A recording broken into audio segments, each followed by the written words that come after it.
오늘은 실제로 상권을 돌면서 그 매물을 어떻게 찾는지 좀 보여드리려고 했는데요. 도저히 더워서 안 될 것 같아요. 이거 찍으면서 하기에는 제가 너무 무리인 것 같아서 지금 사무실 들어가서 다시 영상을 찍어서 보내드리도록 하겠습니다.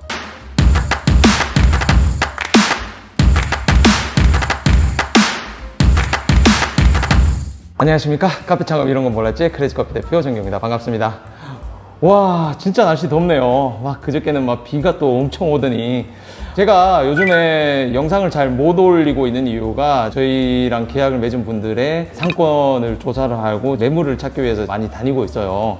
근데 지금 되게 힘든 시기죠.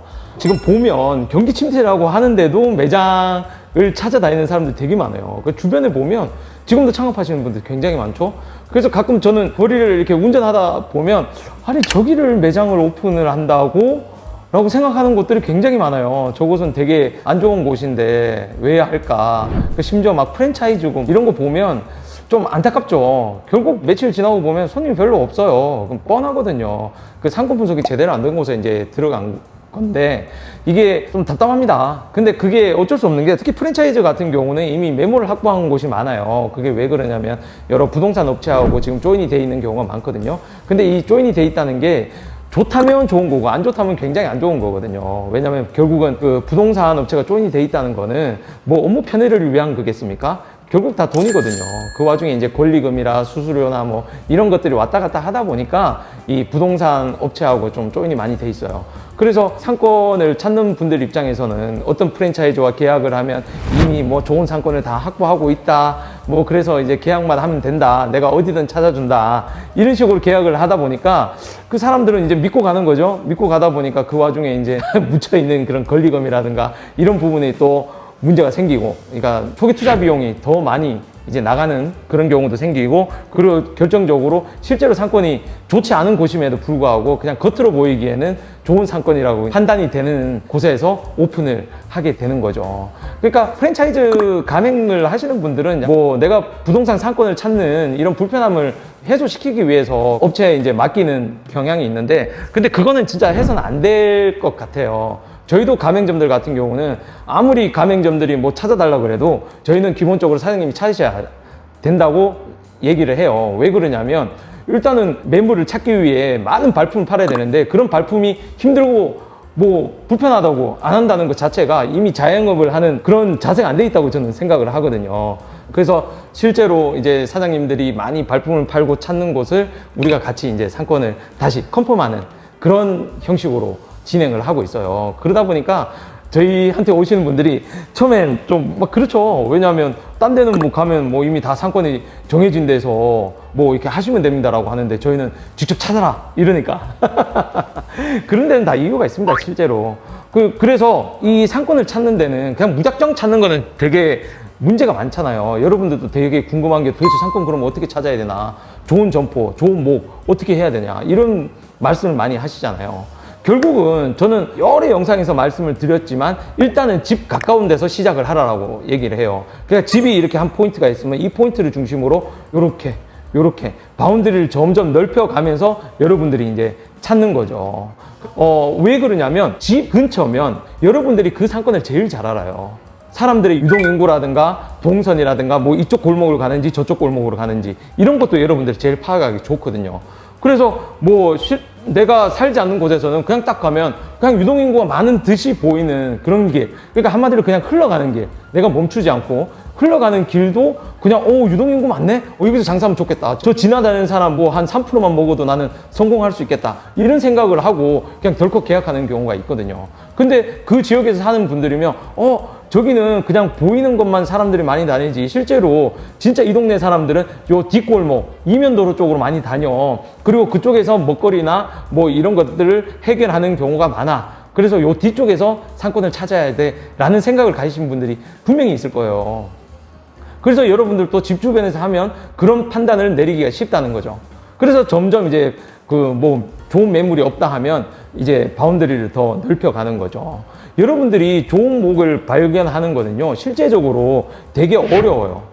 왜 그러냐면 자영업을 많이 해보신 분들은 그런 게 약간 기본적으로 좀 생기거든요. 이게 목이 좋다 안 좋다 이런 걸 직감적으로 아는 부분들이 있어요. 유동인구뿐만 아니라 그 여러 뭐 성별이라든가 나이라든가 뭐 소비 성향 이런 것들의 이제 분포도를 자영업을 해보신 분들은 어느 정도 느끼는데, 이제 직장 생활만 하시다가 아니면 뭐 다른 일만 하시다가 이 자영업에 뛰어드신 분들은 그저 볼 수 있는 게 유동인구밖에 없거든요. 그래서 그냥 우리 들어본 건 있지, 유동인구 많은 거 뭐 이거 체크하고 몇 시에 누가 다니고 이런 걸 체크하는 경우는 많이 있지만, 실제적으로 그 건물의 모양새, 그러니까 대로변에서 약간 들어간 곳, 이런 곳들에 대한 이 감각은 좀 없을 수가 있거든요. 그러니까 이쪽에서 봤을 때는 이 건물이 잘 보이는데 이쪽에서 봤을 때는 이 건물이 안 보여. 이런 것들은 안 좋아요. 모든 방향에서 잘 보이는 것이 좋거든요.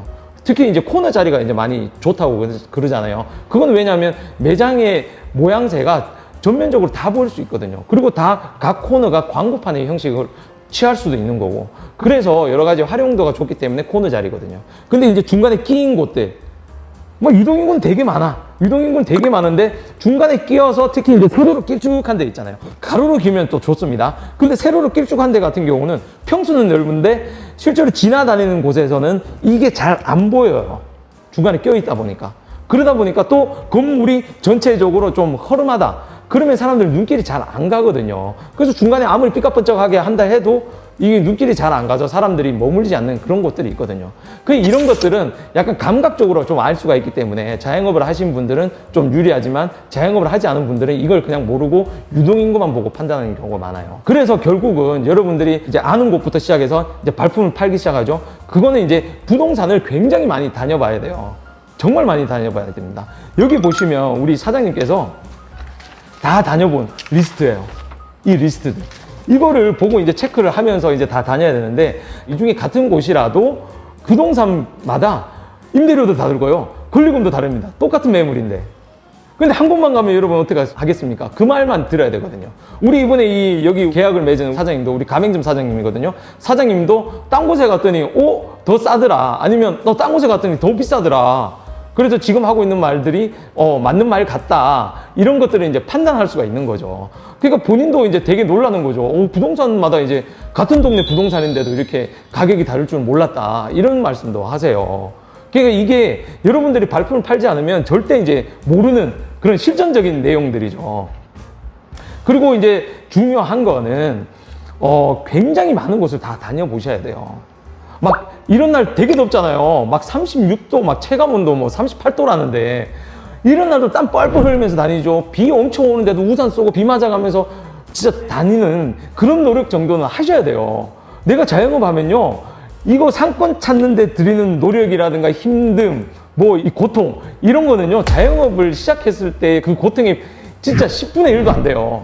근데 이것도 못 견뎌서 지레 포기하고 그러시면 안 되는 거예요.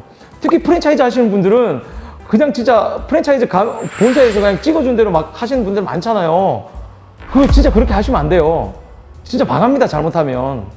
프랜차이즈 안 망합니까? 무조건 성공합니까? 아니잖아요. 메가커피도 망하는데 되게 많고요. 백다방도 망하는데 되게 많습니다. 그러니까 그런 것들을 여러분들이 직접 발품 팔아서 찾으셔야 된다는 거예요. 그래서 제가 이게 좀 스캔해서 올릴게요. 어떻게 찾았는지. 진짜 하나하나 다 메모합니다. 이거 저희 사장님께서 일단 주소만 갖고 오세요. 그리고 사장님께서는 보시면 이제 감이 안 서니까 사장님이 다니시고 리스트업만 해서 저희한테 주시면 저희가 이제 요즘 다음맵이라든가 네이버 맵 보면 좋잖아요. 저는 개인적으로 네이버보다는 다음이 좋더라고요. 다음이 업데이트가 좀 빨라요. 그래서 다음 맵으로 이렇게 좀 보는데, 이거 보는 방법은 여기 밑에 보면요, 일자별로 나온 게 있어요. 뭐 월별 이렇게 업데이트 된 순이 있어요. 예전에 뭐 한 1년 전에는 매장이 딴 거였네? 몇 개월 전에 딴 거였는데 이게 좀 빨리 바뀌는 게 있어요. 그런 매장은 안 되는 거예요, 한마디로. 장사 뭘 해도 망했다는 거예요. 아니면 건물주에 문제가 있다거나. 이런 맵을 보고 1차적인 판단을 합니다. 주변에 뭐가 있고 어떤 식으로 사람들이 좀 여기 왔다 갔다 할 수 있을까, 아니면 주변에 어떤 큰 건물이 있을까, 어떤 집합 건물이 있을까, 이런 것들을 판단하고 그 다음에 좀 추려내요. 저희도 이렇게 어느 정도 좀 추려내고, 그리고 또 이제 권리금이나 또 월세라든가 이런 걸 보고 이제 어느 정도 체크를 하겠죠. 뭐 권리금이 높고 월세가 높다고 해서 무조건 안 좋은 건 아니에요. 그만큼 매출을 올릴 수 있는 그런 확률이 있으니까. 그래서 그런 것들을 현장에 가서 이제 파악을 하는 거예요. 그래서 이 더운 날에도 땀 뻘뻘 흘리면서, 혹은 비 엄청 오는데도 우산 들고 막 낑낑거리면서 이제 다니는 거예요. 그렇게 다녀서 이제 실제로 이제 체크를 짝짝짝 하는 거죠. 거기서 마음에 드는 곳을 이제 부동산 가서 소위 쇼부를 치는 거죠. 권리금을 다운시켜달라, 아니면 우프리를 얼마를 달라, 아니면 월세는 좀 깎을 수 있냐, 보증금을 더 올려줄 테니까, 이런 식으로 이제 협상이 들어가는 거죠. 저희도 이 얼마 전에 이제 계약을 맺었는데 그 전에 원래 또 좋았던 곳이 있었어요. 되게 좀 괜찮았는데 이 코너 자리에 이 정육점이었거든요. 코너 자리에 이 실외기들이 너무 많이 비치돼 있어서 이 코너 자리에 이 장점이 반감이 되는 거예요. 왜냐면 되게 지저분하잖아요, 실외기가 있으면. 저는 그때까지 이제 부동산에 직접 물어보지 않았기 때문에 이 실외기, 이 철거 안 될 거라고. 왜냐면 다른 임대에 있는 그 사무실이든 무슨 상권이든 그 사람들 거기 때문에 이걸 치워달라고 할 수 없다. 우리가 뭐 치우더라도 우리 잡이 되고 저 옥상까지 끌어올려야 되는데 그러면 그 비용이 무지막지하다. 그러니까 그런 부분은 좀 힘드니까 한번 좀 더 지켜보자. 근데 장소는 진짜 괜찮다. 여기는 좀 일단 후보 1순위로 올려두자 라고 했는데 우리 그 얘기 끝나고 며칠 안 지나서 바로 그 매장이 나가버린 거예요. 그만큼 좋다는 거죠. 좋은데 알고 보니까 그게 정육점이다 보니까 정육점에서 사용하는 실외기였대요. 그러면 그게 다 철거가 되잖아요. 그럼 우리가 다 사용할 수 있는데 그때 좀 아쉬웠죠. 그리고 나서 이제 다른 곳을 이제 찾은 곳이고, 그 찾은 곳도 제가 명확하게 말씀을 드려요. 이 상권은 한계가 있다. 그러나 장사란 건 진짜 장거리 운동하고 똑같은 거다. 굉장히 긴 호흡으로 봐야 되고 매장 하나에서 시작해서 2개, 3개로 늘려가는 거다. 조금씩 이윤을 챙겨서. 근데 지금 당장 지금 1억 투자해갖고 한 달에 1,000만 원씩 벌고 이거는 허황된 꿈이다. 상권이 매출의 한계가 정해져 있기 때문에 이 한계를 넘어서는 거는 진짜 장사가 잘 되고 오랜 기간 지나서 단골이 많이 쌓였을 때는 그렇게 할 수도 있겠지만 초반부터 그렇게 첫 술에 배부를 수는 없다. 그러니까 좀 욕심을 줄이고 내 매출 목표는 한 이 정도로만 하자. 월세가 이 정도기 때문에 월세가 이 정도니까 3일 만에 이 정도 뽑으면 훌륭한 거다.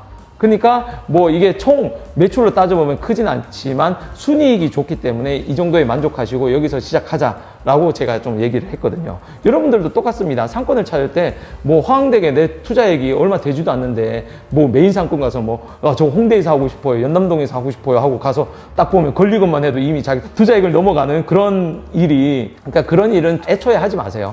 그래서 자기 집 주변에서부터 동네 상권부터 차근차근 이제 넓혀 나가는 그런 방식으로 여러분들이 상권을 찾으시면 됩니다. 정말 여러분들 그냥 쉽게 되는 일 없습니다. 엄청 노력하셔야 돼요.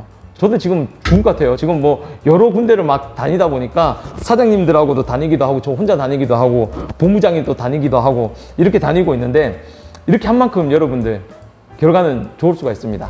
예. 물론 무조건 이렇게 발품을 판다고 해서 또 되는 건 아닙니다. 실제로 저희 예상을 벗어나는 경우도 있고, 이 벗어나는 경우가 어떤 경우는 굉장히 잘 되는 경우도 있고 어떤 경우는 정말 안 되는 경우도 있습니다. 100% 성공할 수는 없지만 그래도 제 경험에 따르면 한 8, 90%는 좀 좋게 나오는 그런 경향은 있습니다. 그래서 여러분들도 열심히 발품 파십시오. 세상에 공짜는 없습니다. 열심히 하십시오. 그럼 이 정도로 끝내겠습니다. 감사합니다.